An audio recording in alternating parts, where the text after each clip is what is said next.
अजितदादांच्या विमान अपघाताचा 22 पानांचा प्राथमिक अहवाल समोर. फ्लाईट डेटा रेकॉर्डर उष्णतेमुळे खराब. विमान आधी झाडावर धडकलं, मग कोसळलं. अहवालातून माहिती समोर.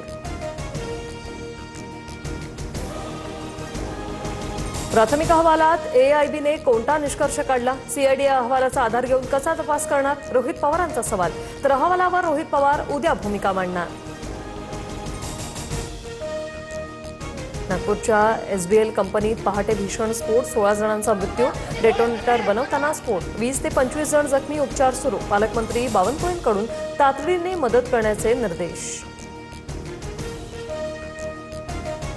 चिमग्याच्या मुहूर्तावर कोकणवासियांसाठी खुश खबर. आजपासून मुंबई ते विजयदुर्ग रो सेवा सुरू. मंत्री नितेश राणे यांच्या हस्ते शुभारंभ. अवघ्या 6 ते 7 तासात विजयदुर्ग गाठता येणार. T20 वर्ल्ड कपमध्ये भारतासाठी आज करो या मरो सामना.